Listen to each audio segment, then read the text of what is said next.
Hello everyone, my name is Pixlriffs and welcome back to the Minecraft Survival Guide. I hope you're all having a good day.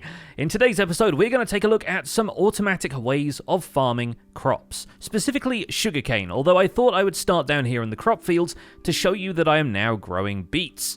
I planted these in alternating rows with my other crops as well, and beetroot, when they are fully grown, look like this. This one actually grew up by itself, but I brought some bone meal just so I could propagate them and grab some more seeds to plant them in these rows. Unlike the carrots and potatoes, though, where you plant the crop itself and just get more of them, beetroot, when they are grown, end up with seeds, kind of the same way wheat does. They'll give you one beetroot and a handful of seeds, and harvesting them with fortune tools actually gives you more seeds, not more beetroot. The beetroot can be eaten raw, but they are better served in a bowl as beetroot soup, which you can make using a bowl and 6 beetroot, like so. Overall, they tend to be one of the more overlooked foodstuffs in Minecraft. They're kind of a pain to craft, and soup cannot stack as an item. It won't stack with other portions of beetroot soup, so it tends to be more of an aesthetic addition than a practical one. But it's also possible to turn a single beetroot into a single red dye, so if you prefer to grow your dyes like crops instead of just grabbing some flowers from the nearby neighborhood, then the beets are there for you in that sense as well. But where I want to put my focus today is in sugarcane, namely because this patch of sugarcane has been outside my house for a little while, and I actually want to put something different here in the end, so I want to get rid of this patch of sugarcane today, leaving us with a handful of waterlogged trapdoors that I can turn into something else. And instead, we're going to use our redstone capabilities to create an automatically harvesting sugarcane farm, which will automatically break the plants once they grow to 3 blocks tall. As redstone projects go, this is definitely on the easier side, so follow along and you should have no problem making this yourself, but it's also a design that you can expand and improve upon in future. We're going to be building something very basic with the assumption that you're interested in improving it later. First of all, we'll need to grab some redstone dust, some cobblestone, some wood planks, a little iron, and some quartz from the nether. So let's grab a little bit of that. Of course, we harvested a bunch of that in the previous episode, which is all around here somewhere. Yes, there it is. Let's hop over to the crafting table, click on the redstone tab here, so we're just looking at redstone components, and we're going to make a couple of observers and a bunch of pistons. I'm going to build a section here as a demonstration. This isn't going to be the permanent location of the farm, but it's just going to be somewhere that I can set up the mechanism and show you how it works. So we'll put some water in a 4-block long trench here. That's just so the sugarcane has somewhere to grow, and over the top of the water, we're going to place a row of solid blocks. This doesn't prevent the sugarcane from growing. As long as there is water diagonally 1 block down from them, they should have no problems continuing to grow. The wandering trader has come by to observe what I'm doing. Have you got anything interesting? Some dripstone, jungle saplings? Nothing too special. He is trading beetroot seeds, though, thematic for the beginning of this episode. Anyway, to start with, we're going to place these 4 pistons in a row facing towards us, facing out towards where the sugarcane plants will grow. Then we're going to hop up onto a block behind those and place the observers facing this way. The redstone output of the observer will always face towards you, meaning the area they detect is going to be facing away from you or towards the sugarcane plants. Now behind that, we're going to put a row of solid blocks on the back of each of the pistons, and along the top of these solid blocks, we're going to run a line of redstone dust, which you'll notice connects to the back of the observers. And now, anytime one of these sugarcane plants grows, if it grows in front of this observer, the observer will send out a single redstone pulse, enough to power these pistons for a brief moment, which will break any of the sugarcane plants that have grown up to this height or higher. We'll demonstrate that with this plant up here. I'll plant the sugarcane manually, and you'll notice that immediately all of the pistons shift forward, knocking off all of the sugarcane and leaving this bottom block so it can regrow some more. Observers are a redstone component which emits a single pulse anytime something in front of them changes.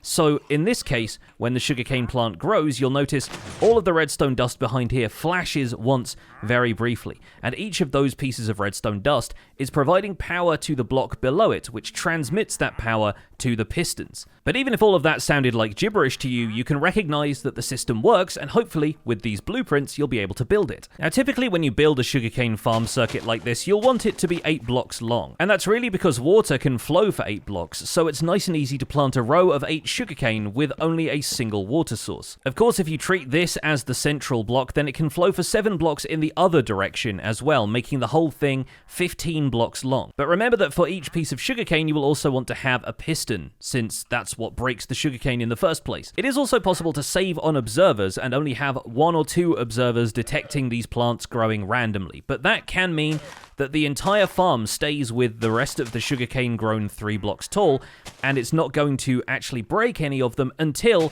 that plant there ends up getting updated. And since the sugarcane won't ever grow taller than 3 blocks, that means you've wasted a little bit of time with this sugarcane ready to harvest, but with no harvest happening. That is why typically when people build these farms, they build them with an observer and a piston for every single piece of sugarcane in there. In the early game, this might seem kind of expensive, but remember that cobblestone, quartz, and redstone can all be farmed, so those are the only things you will need to build as many observers as you ever want to. Now, there is a way to set up this farm so that it can trigger pistons individually instead of firing them all at once. The only real way in which that changes is we're going to take the redstone dust and some wood planks and turn this into note blocks. Then we're going to place a row of planks on the back of the observers and a row of note blocks attached to the pistons. Then if we replace the sugarcane, we're going to grow all of this to 2 blocks high, and when we grow one of those, it only breaks the plant in front of it.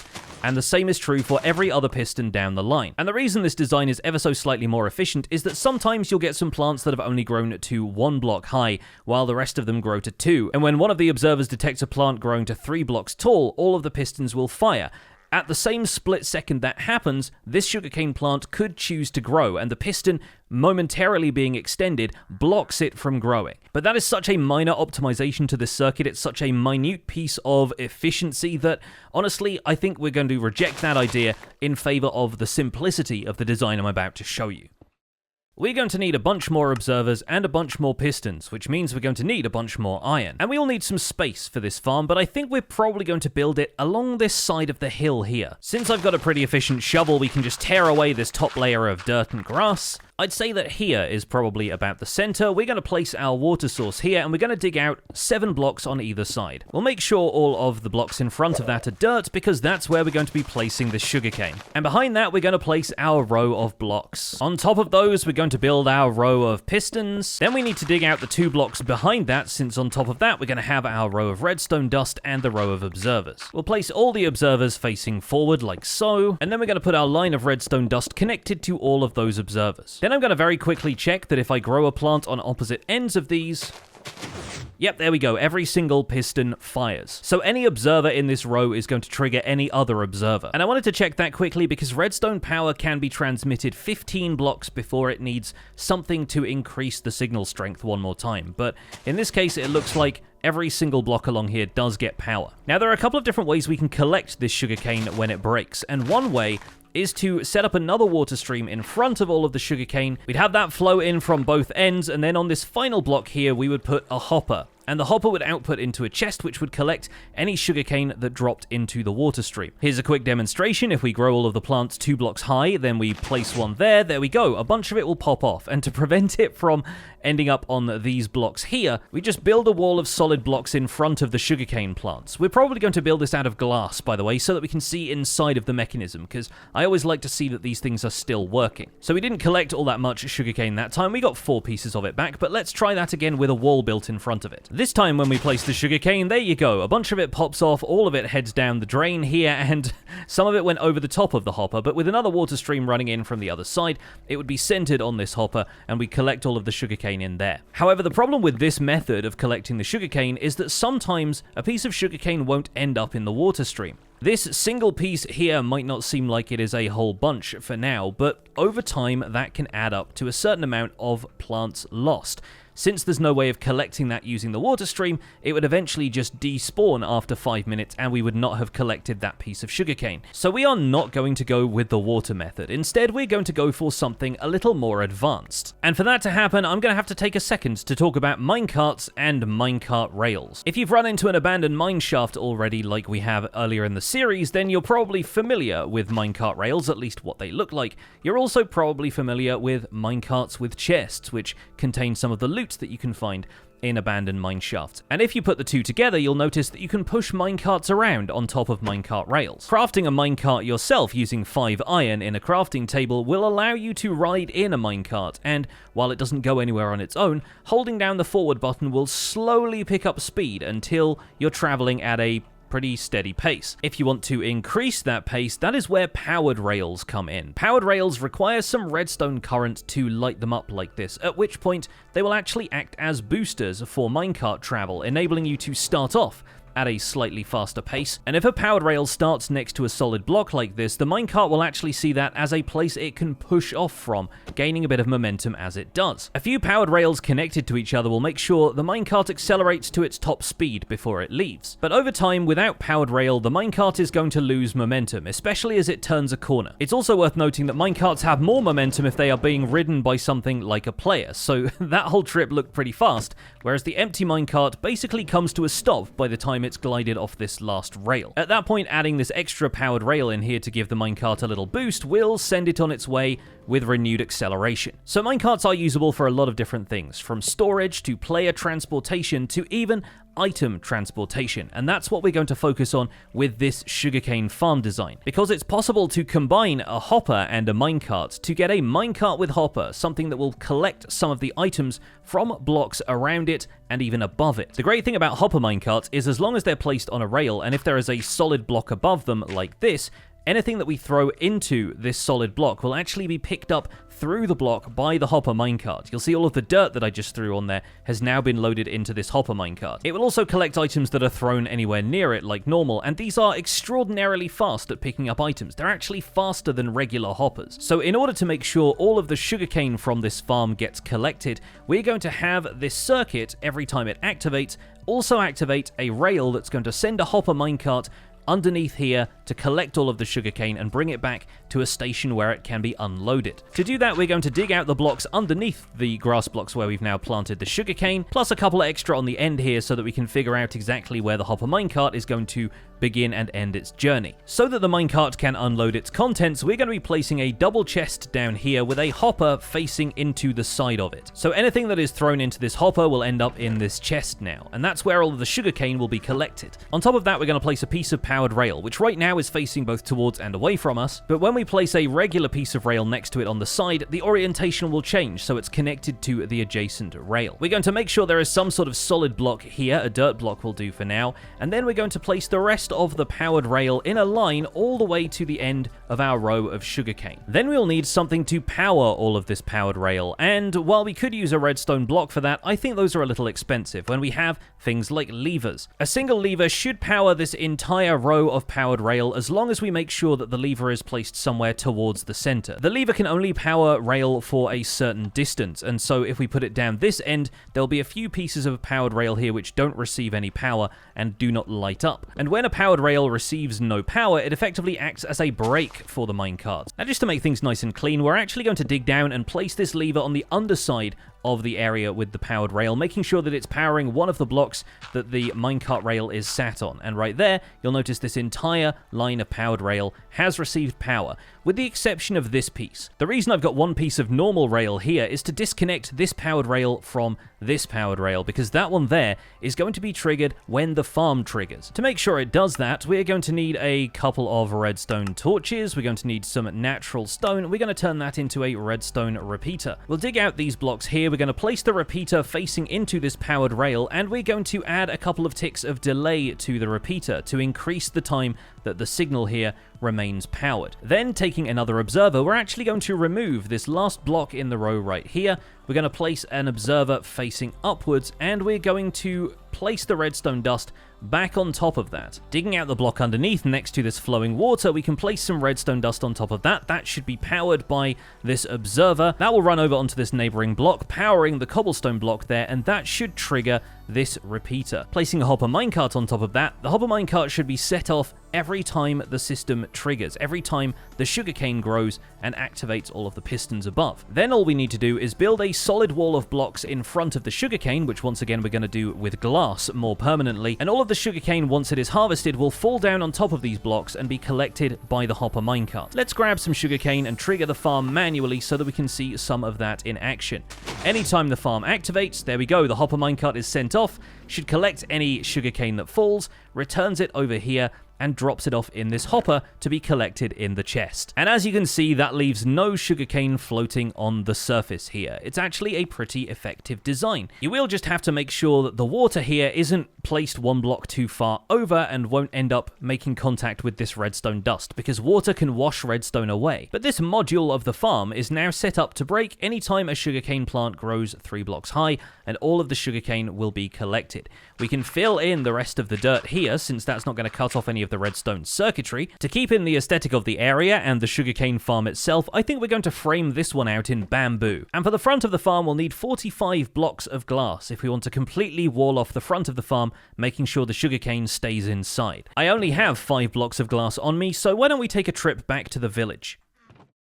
This village is actually one of the reasons we might want to have an automatic sugarcane farm in the first place, because traders like librarians and cartographers will buy paper from you, and considering that you need 3 sugarcane to make 3 paper at a time, and they will often buy it in quantities of 24 or so, it's a really good idea to have a convenient paper factory. Later on in the game's progression, paper is going to become very important to us once we're crafting firework rockets regularly, which, trust me, makes sense if you understand how people tend to play Minecraft in the later stages of the game. And depending on how you play, if you're in the early stages of the game and still setting up an enchantment table, you might already have been to the nether and acquired enough redstone and iron to make a basic sugarcane farm like this one. And that can certainly take some of the frustration out of harvesting all of the sugarcane manually to make your first enchanting setup. Just to keep things nice and tidy here, we're also going to cover over some of the redstone. We don't need to worry too much about the rain. The rain is not going to affect the redstone. It's more just for the aesthetics of the whole thing. And I kind of like the idea of the farm being built into the hillside like this. And how much or how little sugarcane you plant for one of these farms, how much you expand the farm to increase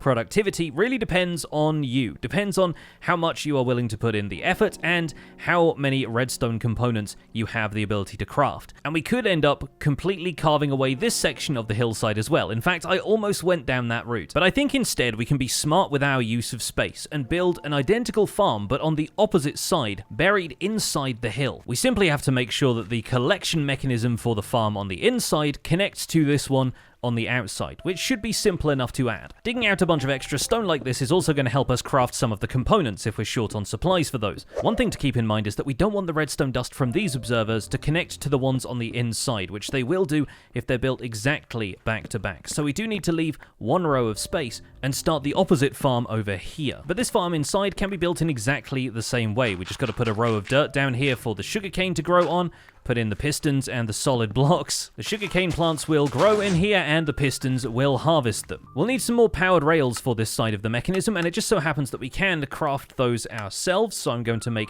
3 sets of those with gold ingots, redstone, and sticks. We also need to craft a few more hoppers. I've been using blaze rods as fuel since we have a good handful of those, because we'll need a hopper minecart for collection, but we'll also need a couple of extra hoppers to transfer the contents of this farm into the chest out front. So we're now running a line of hoppers underneath this section of the farm. The redstone repeater here can sit comfortably on top of those hoppers, as can this block.